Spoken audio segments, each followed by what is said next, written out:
여러분 안녕하십니까? 수요일 아침 여수 MBC 뉴스투데이입니다. 음식점과 카페 등 각종 시설의 운영 시간이 밤 10시까지로 늘어나는 등 거리 두기가 일부 완화됐습니다. 기대와 우려가 교차하고 있는 가운데 광주 전남에서는 코로나19 하루 확진자가 처음으로 5천 명을 넘어섰습니다. 양정은 기자가 보도합니다. 목포의 한 번화가. 사회적 거리 두기가 완화되면서 밤 9시가 넘은 시각이지만 가게 안에는 모처럼 손님들이 북적입니다. 뭔가 더 있기도 그렇고 여유가 좀 없었는데 1시간 늘어나니까 조금 더 먹기 편한 것 같긴 해요. 경기가 솔직히 많이 안 좋은데 하루 더 빨리 풀려가지고 더 돈 많이 벌면 좋을 것 같습니다. 날마다 폭증하는 확진자 수에 우려의 목소리도 나옵니다. 사람들이 너무 많아서 오히려 조금 더 많아질 수 있겠다는 생각이 드는데 목포가 200~300명 나분 뒤로는 진짜 너무한데요. 9시에 하나 10시에 하나 그렇게 별 차이는 없는 것 같아요. 좀. 광주 전남 지역 1일 코로나19 신규 확진자가 처음으로 5천 명을 넘어선 상황. 요양병원, 아동보육시설 등 취약시설에서 연쇄 감염이 계속되고 있습니다. 특히 전남은 고령자의 비율이 높아 감염에 취약하고 중증에서 중등증 환자만 500명에 달하고 있습니다. 아마 정점은 저희들도 조심스럽지만은 3월 정도 예측을 하고 있습니다. 그래서 이 기간까지는 기존에 저희가 유지했던 방역 기조를 유지하면서 거리 두기가 완화됐지만 코로나19 확산세가 커지고 있어 불안은 여전히 계속되고 있습니다. MBC 뉴스 양정은입니다. 광주 전남 지역 예금은행을 통한 가계대출이 7개월 만에 감소세로 돌아섰습니다. 한국은행 지역본부에 따르면 지난해 12월 예금은행의 가계대출 잔액은 31조 3,665억 원으로 직전 달과 비교해 280억 원이 줄었습니다. 은행 가계대출이 감소세를 보인 것은 지난해 5월 이후 7개월 만으로 통상 수요가 꾸준한 가계대출 잔액이 줄어든 것은 이례적인 현상으로 받아들여집니다. 은행이 아닌 제2금융권을 통한 가계대출은 지난해 11월 3,300억 원에서 12월에는 1,500억 원대로 증가폭이 크게 둔화됐습니다. 최근 여수 국가산업단지에서 폭발로 인한 대형 사고가 끊이지 않고 있습니다. 저희 여수 MBC는 여수 국가산단 내 반복되는 사고의 원인과 문제점을 짚어보고 해결 방안을 찾아가는 연속 기획을 마련했습니다. 첫 순서로 사고가 반복되는 여수 국가산업단지 현 주소에 대해 안상혁 기자가 보도합니다.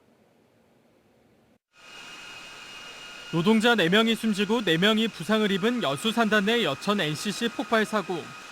인근에 있는 2일 산업에서 폭발이 발생해 노동자 3명이 목숨을 잃은 지 불과 2달 만이었습니다. 사상자 8명 가운데 7명은 하청업체 직원. 이번에도 위험의 외주화가 반복됐지만 업체 측은 관례라는 입장을 내놨습니다. 산업단지의 상당수 대부분의 정비 작업은 전문 업체를 통해서 정비 작업이 수행되고요. 작업에 특화된 전문 업체가 있습니다. 그런 업체의 계약을 통해 가지고 정비 작업을 수행하고 있습니다. 노동자들은 업체들이 시행하고 있는 최저가 입찰제가 반복되는 사고와 무관하지 않다고 지적합니다. 비용 절감을 최우선에 두고 업체를 선택하다 보니 안전은 뒷전으로 밀리고 결국 대형 사고로 이어지는 악순환이 반복되고 있다는 겁니다. 전문 건설업체 입장에서는 이 공사를 따기 위해서는 금액을 적게 쓸 수밖에 없는 거고, 그러면 이 적은 비용을 어디서 만회할 거냐면 결국은 인건비예요. 안전관리에 들어가는 비용을 최소화할 수밖에 없는 거죠. 그렇게 되면 안전에 구멍이 뚫리게 되는 거죠. 낡은 시설도 문제입니다.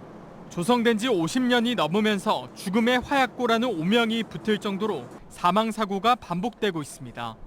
최근 6년 동안 전국의 산업단지에서 중대사고로 목숨을 잃거나 다친 노동자는 모두 230명. 이 가운데 20년 이상 된 노후 산단의 사상자가 98%를 차지하고 있습니다. 반면 지어진 지 20년 미만인 산업단지의 사상자는 1%에 불과합니다. 산업단지 내에 기업 하나의 어떤 문제가 아니고 지자체라든가 중앙정부라든가 또 유관기관 또 관계 전문가, 외부 전문가들이 협업 체계를 구축해서 과학적이고 항구적인 대책을 수립해야 합니다. 산단 내 안전사고가 끊이지 않고 있는 가운데 산업 현장을 안전한 일터로 만드는 것은 여전히 풀어야 할 과제로 남아 있습니다. MBC 뉴스 안상혁입니다. 네. 교통 취약 지역에 거주하는 유권자를 위해 대통령 선거 당일 교통 편의가 제공됩니다. 전라남도 선거관리위원회는 대통령 선거일인 다음 달 9일 대중교통이 없거나 운행 횟수가 하루 6회 이내인 지역에 전세버스와 승합차, 선박 등을 투입할 계획입니다. 노선은 모두 610개로 평균 2차례 정도 투표소를 왕복합니다. 자세한 노선과 신청 방법은 각 지역 선관위나 주민센터에 문의하면 안내받을 수 있습니다. 전라남도 선거관리위원회는 제20대 대통령 선거 후보자가 제출한 책자형 선거 공보를 오늘까지 각 세대에 발송합니다. 책자형 선거 공보에는 후보자의 재산과 병역, 납세, 전과, 학력 등의 정보 공개 자료가 게재돼 있습니다. 전단형 선거 공보와 투표 안내문은 오는 27일까지 발송될 예정입니다. 오늘 윤석열 국민의힘 대선 후보의 전남 방문을 앞두고 민주당이 윤 후보에게 호남 기만 행위를 중단하라고 요구했습니다. 민주당 전남도당은 어제 성명을 내고 윤 후보가 토론회와 언론 인터뷰 등을 통해 사드 추가 배치와 북한 선제 타격을 주장하며 한반도의 위기와 불안을 조장하고 있다고 비판했습니다. 전남도당은 윤 후보가 한반도 평화를 위해 평생을 노력해온 김대중 전 대통령의 생가를 방문하는 것은 겉다르고 속다른 기만적인 술책이라며 진정성 없는 호남 구애를 중단할 것을 촉구했습니다. 여수시의회가 올해 들어서만 두 번째 원포인트 임시회를 열고 지난번 통째로 부결시켰던 제2회 추경 예산안을 처리했습니다. 그런데 다시 올라온 이번 추경안에는 그동안 논란이 됐던 경도 연륙교 분담 예산과 별관 증축 관련 예산 등 두 건의 핵심 안건은 빠져 있습니다. 최우식 기자입니다. 여수시의회가 원포인트 임시회를 열고 추경 예산안을 처리했습니다. 지난번 임시회에서 통째로 부결됐던 추경안이 다시 올라온 건데 핵심 사안 두 건은 빠졌습니다. 당초 별관 증축 관련 예산 52억 원은 상임위에서 전액 삭감됐었고 72억 원의 경도 연륙교 분담 예산은 상임위에서 삭감한 것을 예결위에서 부활시켰지만 본회의에서 다시 깎였습니다. 특히 이 과정에서 시의회에 대한 비난이 쏟아지고 있습니다. 우선 상임위와 예결위 무용론입니다. 또 대의민주주의 절차는 실종됐고 다수결의 원칙조차 무시됐다는 지적입니다.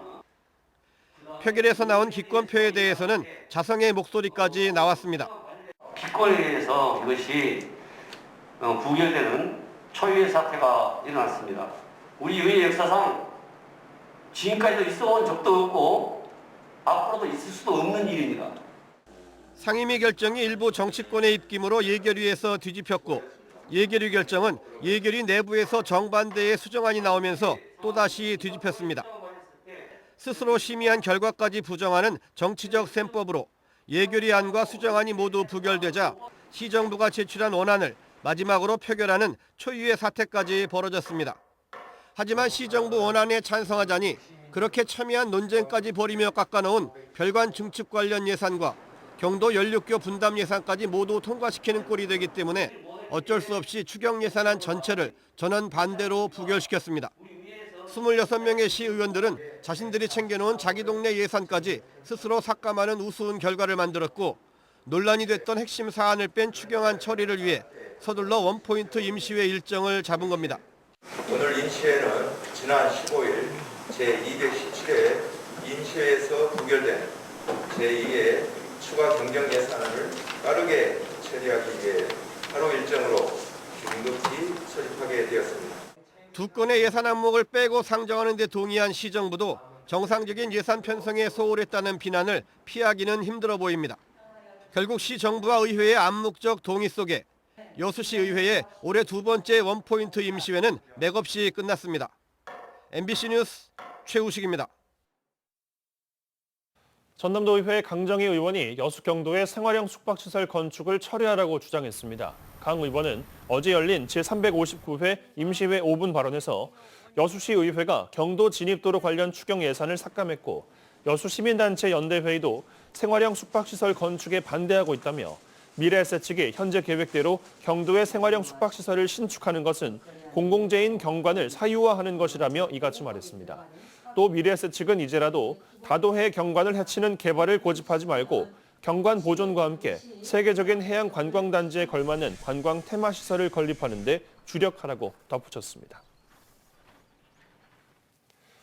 광주형 일자리 시즌2 분야로 미래자동차 부품 집적단지 조성 사업이 추진되고 있습니다. 그 첫 번째로 친환경 자동차 배터리의 안전 기준을 시험하고 인증할 수 있는 친환경 자동차 배터리 시험동이 전국에서 처음으로 문을 열었습니다. 김영창 기자입니다.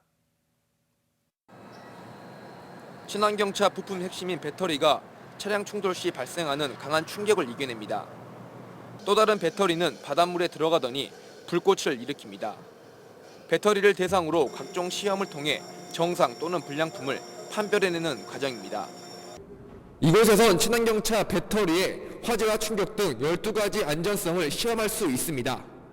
전기차와 수소차 등의 부품 핵심인 배터리의 전체적인 안전성을 인증할 수 있는 친환경 자동차 배터리 시험동이 빅그린 국가산업단지에 문을 열었습니다. 전국에서 유일한 배터리 시험동으로 오는 9월엔 아시아 최대 규모의 전기버스 단위의 화재 시험 시설이 구축됩니다. 이제 친환경차라 불리는 전기자동차 같은 경우에는 가장 핵심이 배터리이기 때문에 배터리를 시험하는 모든 부품업체라든가 또는 완성차 업체도 센터가 가동되면 국내 완성차 주요 부품 업체들이 전기차, 수소차 등 친환경차 인증을 받기 위해 광주로 모이게 될 것으로 기대됩니다. 친환경 자동차 부품의 각종 시험과 인증 등을 위한 시간과 비용이 절감되는 등 경제적 효과도 누릴 수 있습니다. 특히 기아 자동차와 광주 글로벌 모터스의 친환경차 대량 생산을 위해 배터리 시험동은 큰 역할을 하게 될 것으로 보입니다. 광주시는 지역 내 기업에게는 배터리 시험 인증 비용을 50% 정도 감면해 줄 계획입니다. 광주형 일자리 시즌2로 세계적인 미래자동차 부품 클러스터를 조성해서 광주를 친환경 자동차 산업 메카 도시로 만들 것입니다. 광주 글로벌 모터스에 이어 친환경 차량 부품 센터까지 빅그린 산단의 둥지를 틀면서 광주형 일자리 시즌2 역시 탄력을 받을 것으로 기대됩니다. MBC 뉴스 김영창입니다. 여수시 의회가 웅천 부영 2, 3차 아파트의 하자 보수를 조속히 해결하라며 부영주택 측에 성의 있는 조치를 촉구했습니다. 여수시 의회는 어제 임시회 본회의에서 이선효 의원이 대표 발의한 성명서를 전체 의원 명의로 채택하고 주민들의 요구사항인 하자보수 완료와 임대주택 분쟁위원회 출석과 성실한 답변, 하자보수 일정 수립과 공개 등 4가지 요구안을 회사 측에 전달하기로 했습니다. 시의회는 특히 지금까지 수차례 신속한 하자보수를 촉구했는데도 부영주택 측은 아무런 대책을 내놓지 않고 있다며 부영과 여수시에 이 같은 성명서를 보내게 됐다고 밝혔습니다. 쌀 시장 격리를 의무화하는 내용의 양곡관리법 개정안이 국회에 발의됐습니다. 해당 개정안에는 쌀 초과 생산량이 전년 대비 3% 이상 증가하고 쌀값이 5% 이상 하락할 경우 정부가 의무적으로 시장 격리 조치를 시행하는 내용이 담겨 있습니다. 또 양곡심의위원회에서 시장 격리 매입 단가를 결정하고 농민들의 의견을 반영하기 위해 생산자 단체 위원을 5명 이상 포함하는 내용도 포함됐습니다.